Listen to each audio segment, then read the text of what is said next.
Movie की शुरुआत में दिखाया जाता है कि इंसानों ने आर्टिफिशियल इंटेलिजेंस रोबोट्स बनाए हैं अपने डे टू डे लाइफ में हेल्प करने के लिए। लेकिन एक दिन ये रोबोट्स सिक्योरिटी प्रोटोकॉल्स को बाईपास करते हैं और इन सब का लीडर हार्लन नाम का एक एआई रोबोट होता है। ये दुनिया का पहला एआई टेररिस्ट था। इससे शेफर्ड रोबोटिक्स नाम के कंपनी में वेल नाम की औरत ने बनाया था। हार्लन का वेल की बेटी से एक अच्छा बॉन्ड हुआ करता था। हालांकि किसको पता नहीं है उसने वेल के प्रोग्रामिंग को ओवरराइड कैसे किया, जो कि दुनिया की बेस्ट प्रोग्रामिंग थी। हार्लन एक ड्रोन को बेंगलोर में भेजता है जो लगभग 50,000 लोगों को मार देता है। इसके बाद इंसान और एआई के बीच जंग चलती है जिससे पूरी दुनिया में 10 करोड़ से भी ज्यादा लोगों की जान चली जाती है। एआई के खतरे को रोकने के लिए इंटरनेशनल कोएलिशन ऑफ नेशंस यानी कि ICN डिफेंस फोर्स बनाया गया जो एआई रोबोट से लड़ते हैं। हर एक कंट्री में दोनों के बीच जंग होती है और धीरे धीरे करके ICN फोर्स एआई रोबोट्स को हरा देती है।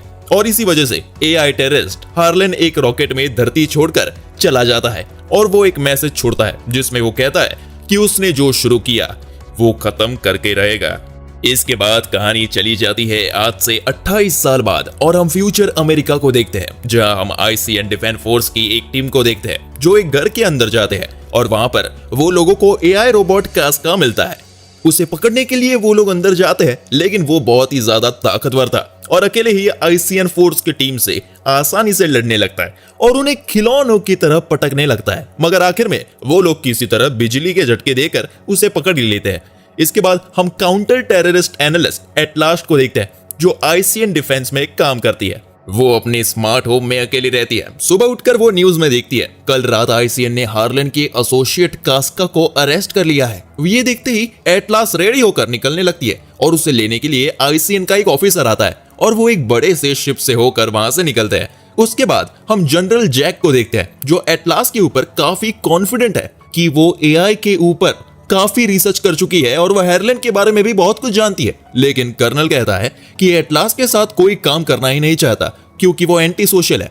वो किसी से बात भी नहीं करती, घुलती मिलती नहीं है। इसके बाद एटलास जनरल से मिलती है। जनरल कहता है कि जरूर हार्लन के दिमाग में कोई प्लान पक रहा है, इसलिए उसने अपने एसोसिएट कैस्का को भेजा। एटलास कैस्का से बात करने के लिए जाती है और उससे पूछती है कि हार्लन कहाँ है। वो उससे जोर सा झटका देती है और वो उसके सिस्टम को हैक करती है। एटलास कहती है कि मुझे हार्लन का लोकेशन पता चल गया और वो उसे एक पेपर में लिखती है। हालांकि एटलास झूठ बोल रही थी और कैस्का उसके जाल में फंस जाता है। कैस्का हार्लन के लोकेशन के बारे में सोचता है जो कि एटलास स्क्रीन में देख लेती है और एटलास को पता चलता है कि हार्लन एंड्रोमेडा गैलेक्सी में GR39 नाम के प्लेनेट में है। जिसके बाद कैस्का एटलास पर हमला करता है लेकिन एटलास अपने सामने एक सुरक्षा कवच बना ली होती है जिससे वो बच जाती है। इसके बाद वो उसे शॉक देकर डिस्ट्रॉय कर लेती है। इसके बाद एक मीटिंग होती है जिसके बाद जनरल जैक एटलास तो बताता है कि वो लोग हार्लन को जिंदा पकड़ना चाहते हैं क्योंकि एआई प्रोडक्शन कंपनी जानना चाहते हैं कि हार्लन ने सिक्योरिटी को कैसे बाईपास किया ताकि फ्यूचर में ऐसी गलती ना हो। प्लान ये था कि कर्नल और उसके रेंजर्स GR39 प्लेनेट में जाएंगे और हार्लन को पकड़ लेंगे।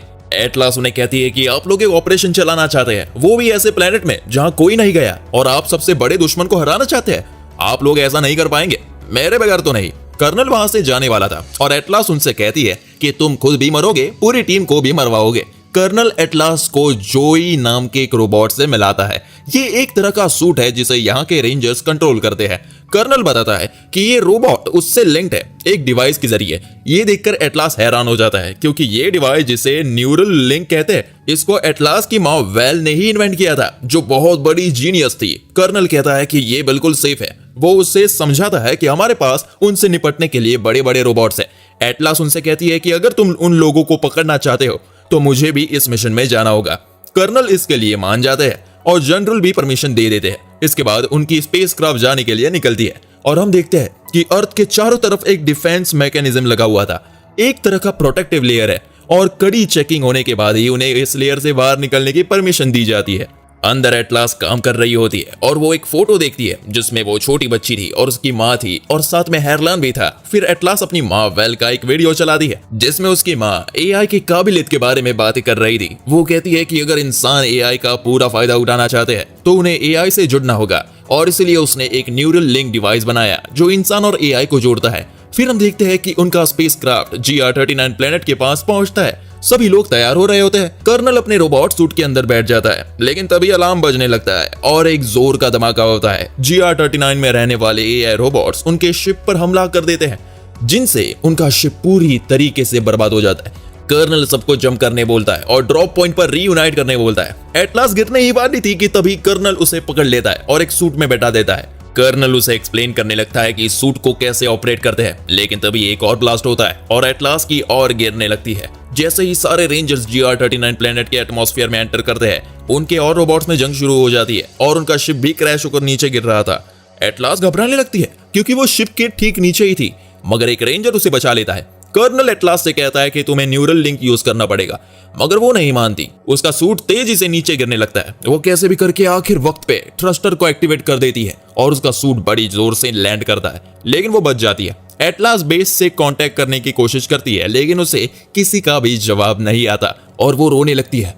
फिर वो अपने सूट के सिस्टम को ऑन करती है, जो उसे बताता है कि उनका रेस्क्यू पॉड कहाँ है। एटलास उससे कहती है कि तुरंत मुझे वहां ले चलो। सूट अपना थ्रस्टर्स एक्टिवेट करता है, लेकिन एटलास उसे तुरंत रोक देती है और कहती है कि अगर वो उड़कर जाएंगे तो उन्हें दुश्मन देख लेंगे, इसलिए वो चलकर जाने का फैसला करते हैं। सूट को ये आइडिया खराब लगता है क्योंकि उसके पास सिर्फ 22 घंटे का बैटरी बचा है, लेकिन एटलास उसकी बात नहीं सुनती और उसके सिस्टम को ओवरराइड करती है और रेस्क्यू पॉड की तरफ चलने लगती है। एटलास अपने सूट से पूछती है कि उनके पास कितने सारे हथियार है। सूट बताने लगता है कि उनके पास टोटल 7 हथियार है और एक आयरन बॉम्ब भी है। अगर सिचुएशन खराब हो गई तो वो उसे इस्तेमाल कर सकते हैं। फिर वो बताते हैं कि उसका नाम स्मिथ है। फिर वो लोग ड्रॉप पॉइंट पर पहुंचते हैं, लेकिन वहां पर सारे रेंजर्स मरे हुए होते हैं। बुलेट होल्स को देखकर एटलास समझ जाती है कि ये लोग क्रैच से नहीं मरे हैं, बल्कि इन्हें किसी ने मारा है। एटलास काफी परेशान होती है और रोने लगती है, तो स्मिथ उसे शांत करने के लिए एक गाना बजाता है। फिर वो सभी रेंजर्स के टैग कलेक्ट करती है और नोटिस करती है कि कर्नल का सूट खाली है। फिर उन्हें वहां कैस का दिखता है। एटलास सोचती है कि उसने तो उसे मार डाला था। वो समझ जाती है कि हेरलन ने इसका कॉपी बनाया है। वहां पर और भी बहुत सारे रोबोट्स आ चुके थे। एटलास घबराने लगती है क्योंकि वो कोई रेंजर नहीं है। फिर रोबोट्स उसे देख लेते हैं और उसके पीछे पड़ जाते हैं। एटलास उन पर हमला कर देती है, लेकिन सामने उसे एक तूफान नजर आता है जिसमें वो फंस जाती है। जैसे ही वो बाहर निकलती है, रोबोट उसके पीछे पड़ी जाते हैं और डर के मारे स्मिथ से वो कहती है आयरन बॉम्ब फायर करो। स्मिथ ऐसा करने से मना करती है, मगर एटलास जबरदस्ती करती है। स्मिथ उसका ऑर्डर मानता है और बॉम्ब ब्लास्ट होने की वजह से रोबोट्स के साथ साथ वहां सब कुछ सफाया हो जाता है, मगर कैस्का बच जाता है और वो एटलास को मारने वाला था कि तभी वहां की जमीन धस हो जाती है और एटलास नीचे गिर जाती है। बॉम्ब के फटने की वजह से जमीन कमजोर हो गया था। नीचे गिरते ही एटलास देखती है कि उसका पैर फ्रैक्चर हो गया है। इसके बाद स्मिथ जहां फ्रैक्चर हुआ था वहां पर एक मेटल का टुकड़ा लगा देता है, जिससे एटलास को काफी दर्द होता है। एटलास सोचने लगती है कि पता नहीं वो जिंदा बच पाएगी या भी नहीं। स्मिथ कहता है कि अगर हमें बचना है तो हमें एक दूसरे के सिंक होना पड़ेगा। बहुत सोचने के बाद एटलास सिंक होने के लिए मान जाती है, जिसके बाद वो न्यूरल लिंक पहन लेती है। इधर कैस्का वापस उठ खड़ा होता है और वो हेरलन को एटलास के बारे में बता देता है। फिर हम देखते हैं कि हेरलन के कैद में कर्नल होता है। वो उसे बहुत टॉर्चर करता है ताकि वो अर्थ के प्रोटेक्टिव फील्ड का पासवर्ड बता दे। इधर सिंक होने के लिए स्मिथ एटलास से कई सवाल पूछने लगता है और कहता है कि हेरलन नाम सुनते ही आप में एक स्पाइक देखने को मिला, क्या आपका उसके साथ कुछ रिश्ता है? एटलास कहती है नहीं। फिर वो स्मिथ को अपनी मेमोरी दिखाने लगती है जब हेरलन उसके साथ रहता था, जिसके बाद उनका सिंक 40% कंप्लीट हो जाता है। अब एटलास के पास स्मिथ के सिस्टम का एक्सेस आ गया था। स्कैन करने पर उसे पता चलता है कि वो 498 फीट नीचे है। थ्रस्टर की मदद से वो लोग बाहर निकल सकते हैं, लेकिन एटलास जानती है कि दुश्मन ऊपर उसका इंतजार कर ही रहे होंगे, इसलिए वो लोग सामने इसकी गुफा की तरफ जाने लगते हैं, जो कि यहाँ से 250 किलोमीटर दूर है। स्मिथ की बैटरी खत्म होने में 14 घंटे बाकी है और रेस्क्यू पॉड अभी भी यहाँ से 37 किलोमीटर दूर है, तो उन्हें अब कुछ प्लान करने की जरूरत थी।